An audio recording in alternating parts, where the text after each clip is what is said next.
The blade glinted in the afternoon sun as Marcus Chen, 42, watched his security camera footage for the third time that week.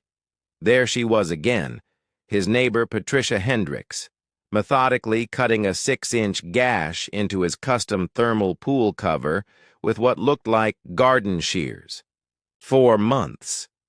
4 months of mysterious damage, rising heating bills, and debris filling his pristine saltwater pool. 4 months of Patricia's saccharine smile and hollow denials whenever he'd asked if she'd seen anything suspicious. But today was different. Today, Marcus wasn't just an exhausted software engineer trying to maintain his late mother's dream home.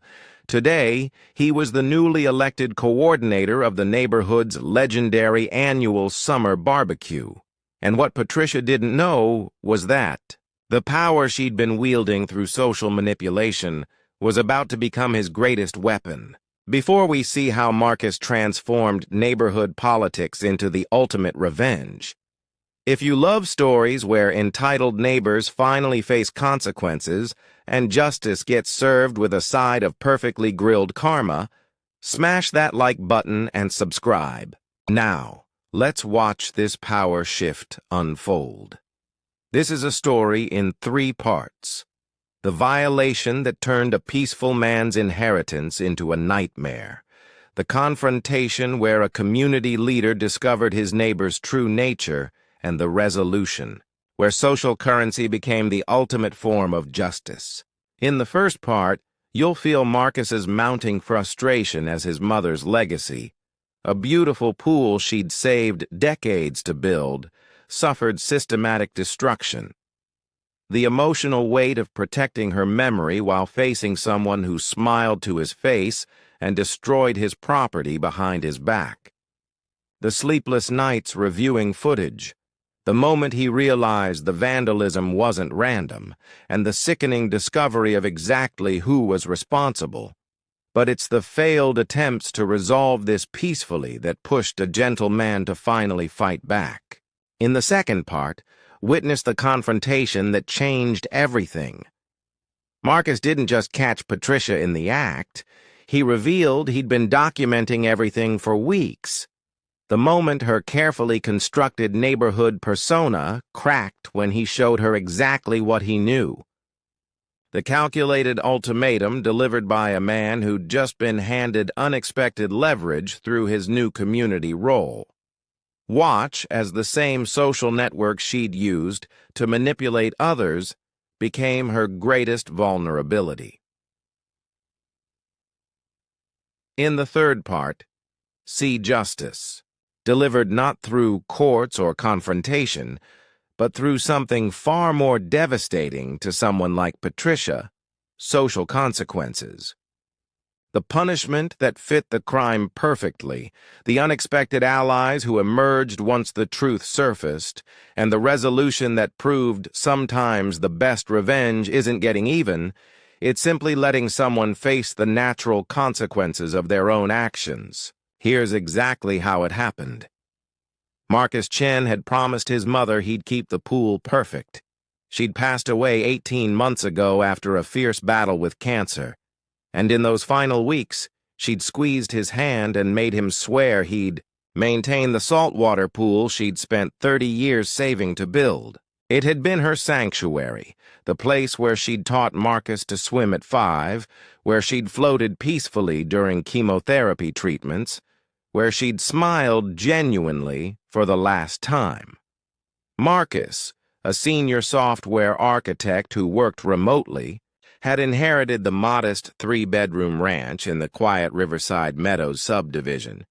He'd turned down promotion opportunities in Seattle to stay, to honor that promise, to keep her memory alive in every chlorine molecule and perfectly balanced pH level. The first incident happened in early February, just as the winter pool cover season began.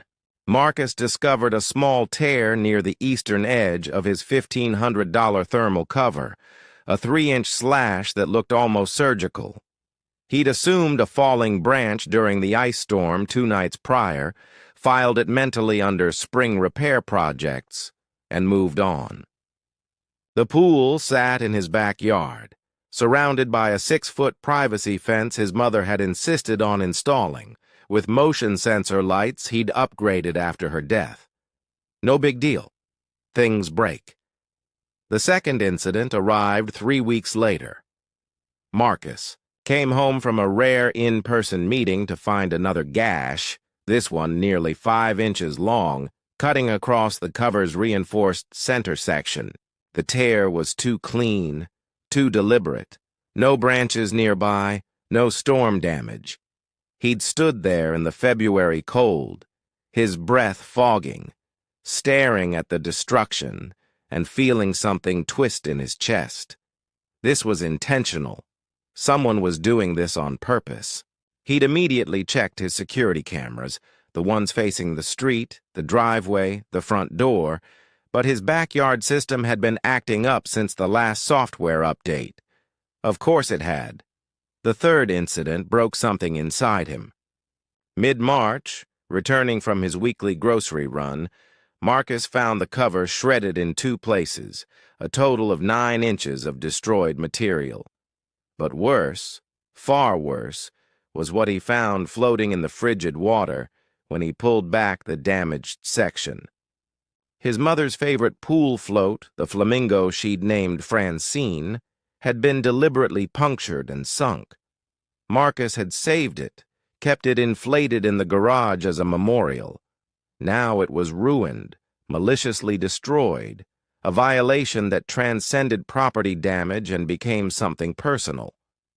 He'd sat on the pool deck that night, 42 years old, successful career, homeowner, and cried for the first time since the funeral. That's when Marcus called the police. Officer Davidson had been sympathetic but ultimately unhelpful, explaining that without video evidence or witnesses, the department couldn't do much about property damage under $500. He'd suggested Marcus get better cameras, maybe motion-activated lights, perhaps check with neighbors. Marcus had thanked him through gritted teeth and started his own investigation. He spent $300 on a professional-grade wireless camera system with night vision and motion alerts carefully positioned to cover every inch of his backyard. 2 weeks later, Marcus tried direct confrontation with his primary suspect, Patricia Hendricks, his next-door neighbor. Patricia, 48, was a real estate agent who'd lived in Riverside Meadows for 12 years and somehow appointed herself the neighborhood social coordinator despite nobody actually electing her to anything. She'd been oddly territorial about Marcus's mother, making passive-aggressive comments about property values and eyesore pools during community gatherings. When Marcus had asked her point-blank if she'd seen anyone near his fence, Patricia had laughed, a tinkling, artificial sound, and suggested he was being paranoid. "Maybe you should spend less time working and more time maintaining your property properly," she'd said, her smile never reaching her eyes. "Your mother always kept things so neat." Marcus had walked away humiliated, angry, and more determined than ever to catch whoever was doing this. He spent 2 more weeks reviewing footage, adjusting camera angles, waiting for the next violation. And then everything changed. The Neighborhood Association president announced he was moving to Florida, effective immediately, and the annual Summer Barbecue, Riverside Meadows' biggest social event, needed a new coordinator. Marcus, still grieving, still angry, still exhausted from months of property destruction, volunteered. Partly to honor his mother's memory, partly because he needed distraction, but mostly because he'd just watched security footage from 2 nights prior that showed Patricia Hendricks wearing a dark hoodie and carrying garden shears, methodically cutting another hole in his pool cover at 11:47 p.m. And if there was one thing Patricia valued more than anything in the world, it was her social standing in this neighborhood. Marcus smiled for the first time in months. If they wanted to play games, he'd show them what games really looked like. And on April 15th, with 3 months until the barbecue and crystal-clear footage of Patricia's vandalism saved to 3 different cloud services, everything was finally ready.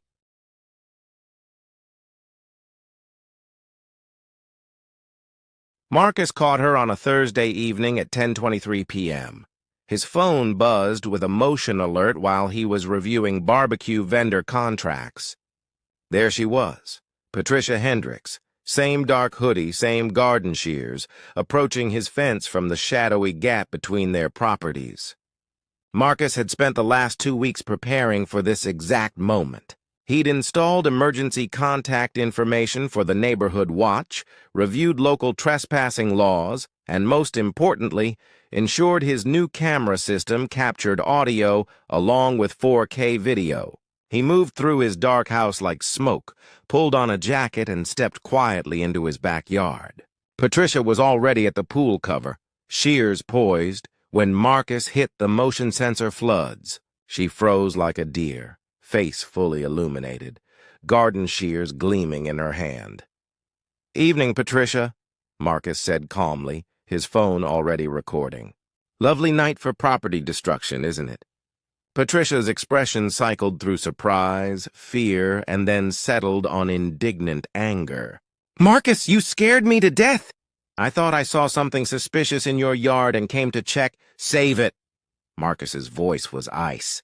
"I have 17 separate video files of you cutting my pool cover over the last 4 months.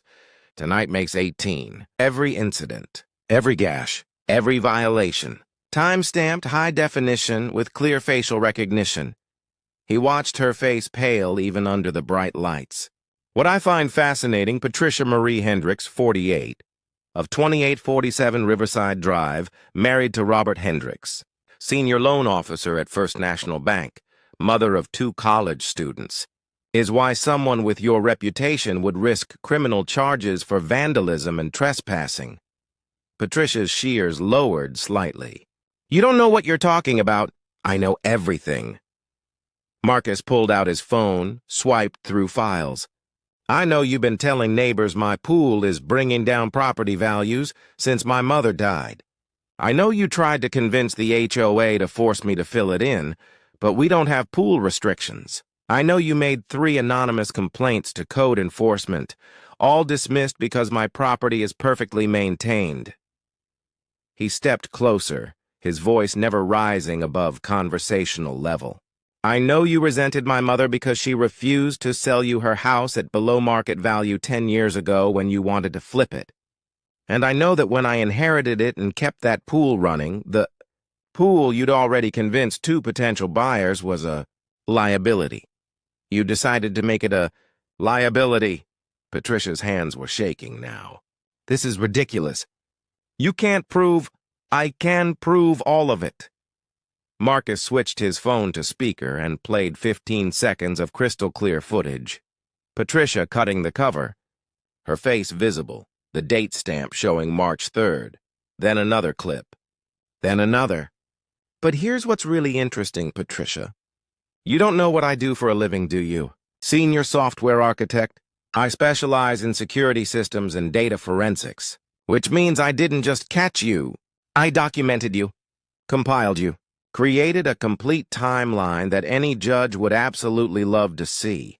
Marcus could see Patricia's mind racing, calculating damage control. "What do you want?" she finally asked, her social mask completely shattered. "Option 1, Marcus said quietly. "I take this footage to the police. You're charged with criminal trespassing, vandalism, destruction of property. The destroyed cover costs $1,500. That's a Class A misdemeanor in our state. You'll need a lawyer, you'll have a criminal record, and your real estate license will be questioned. Your kids find out their mom's a vandal. Your husband's bank finds out a loan officer's spouse is being charged with property crimes. Your neighborhood reputation, the thing you care about more than anything, becomes that woman who got arrested for destroying her neighbor's pool cover." Patricia opened her mouth to protest, but Marcus continued. "Option 2, you replace my pool cover. Professional installation, same quality, same specifications. Cost is around $1,800 after labor. You pay for it, cash. By Monday, April 22nd. That's 5 days from now. You will also personally apologize to me in writing, acknowledging what you did and why it was wrong. And you will stop immediately and permanently any attempts to manipulate neighborhood opinion about my property. That's insane. Option 3. Marcus's smile was surgical. I released this footage to the Riverside Meadows Facebook group, the Nextdoor Community Board, and email it to every resident on my new Neighborhood BBQ Coordinator contact list, which, as of last week, includes everyone in a 3-block radius. Then I still pressed charges. Patricia stood there, garden shears dangling, her carefully constructed persona demolished. You wouldn't. Try me, Marcus said softly. You violated my mother's memory for 4 months. You destroyed the one thing she asked me to protect. You smiled at me at neighborhood meetings while sneaking into my yard at night. So yes, Patricia, I absolutely would. The only question is whether you're smart enough to take option 2. Patricia's voice came out strangled. 5 days isn't enough time? Then you'd better work fast. Marcus gestured to his fence. Leave now. Through the front?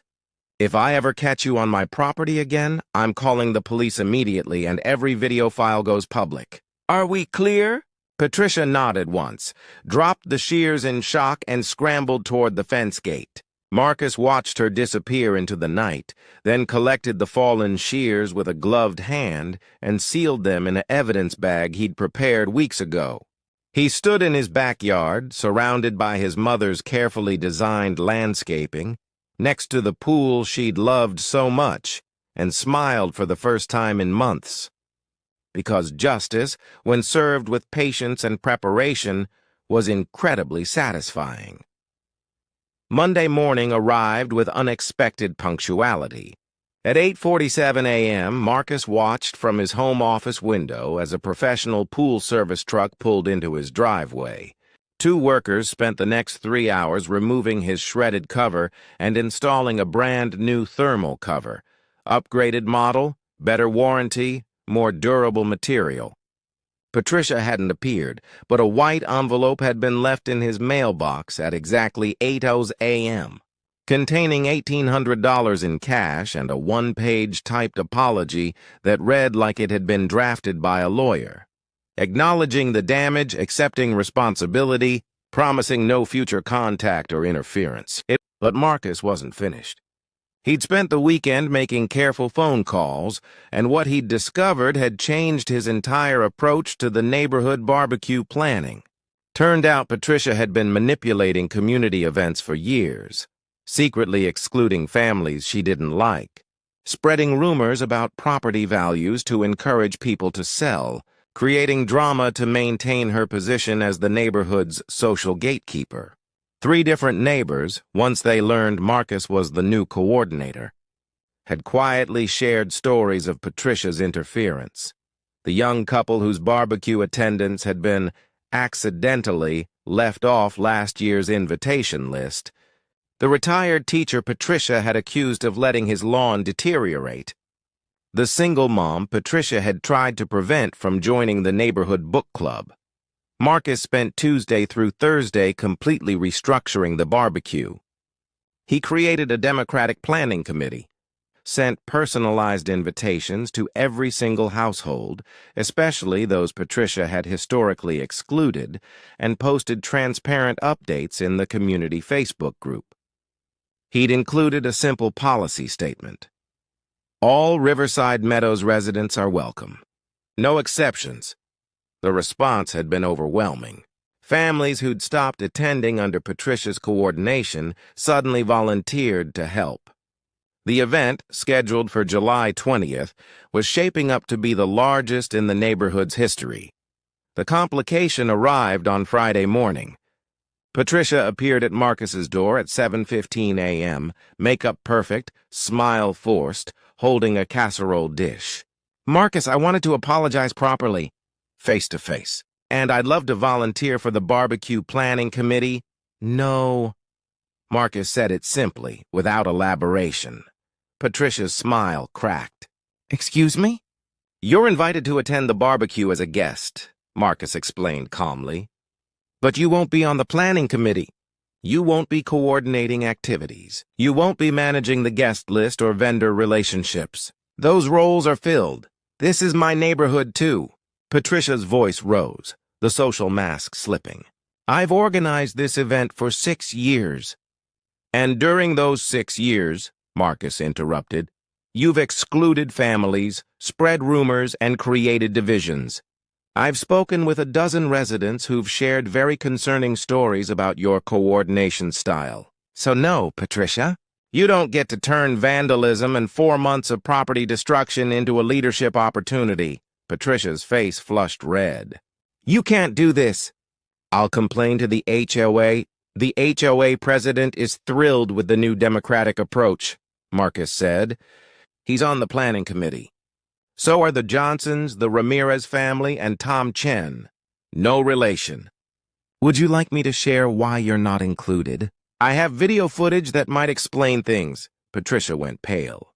She set the casserole dish down hard enough that Marcus heard something crack inside it, turned without another word, and walked stiffly back to her house. Marcus watched her go, then donated the casserole directly to his trash can without opening it.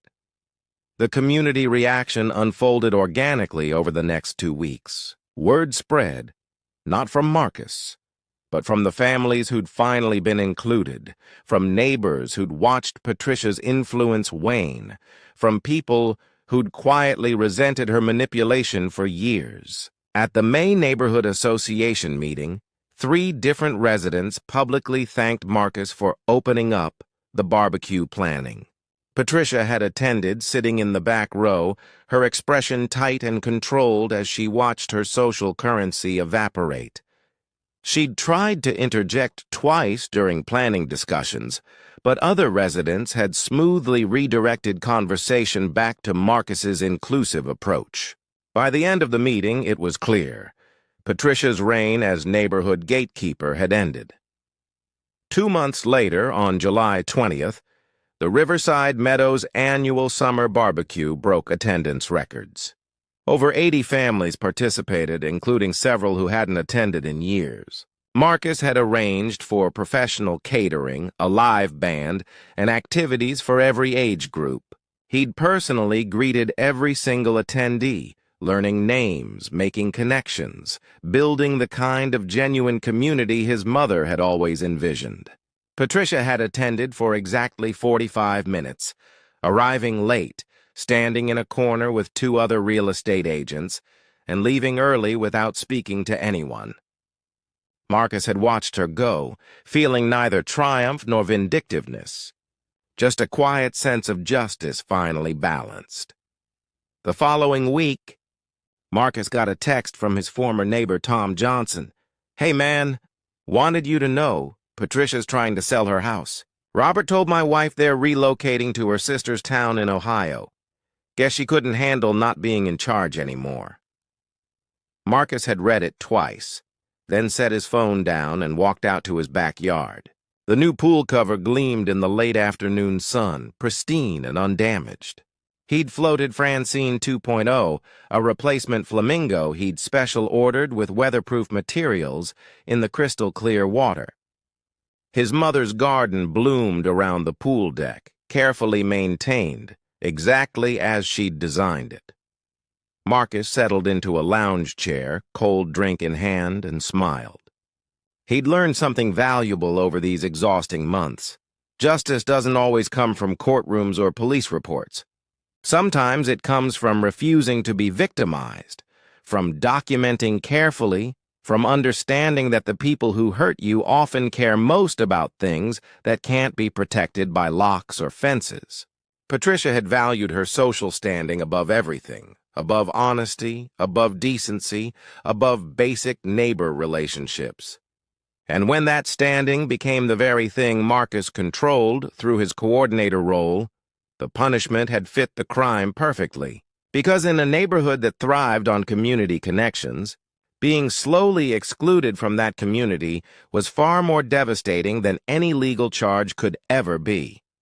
Across the country in Bend, Oregon, retired military nurse Colonel Diana Vasquez was trimming her prize-winning roses when her new HOA board member, Chad Morrison, informed her that military flagpoles were aesthetically inconsistent with neighborhood standards and needed to be removed within 30 days. Diana straightened slowly, her smile the same one that had once preceded tactical medical evacuations in combat zones, and asked Chad if he'd read the Freedom to Display the American Flag Act of 2005. Chad blinked, confused. "I'm also a constitutional lawyer," Diana added pleasantly, "and I specialize in HOA violations. So please, Chad, keep making demands about my flagpole. I'd love to know who thinks they can bully a decorated veteran out of honoring her service." Chad's confident expression crumbled. But that's a story for another time.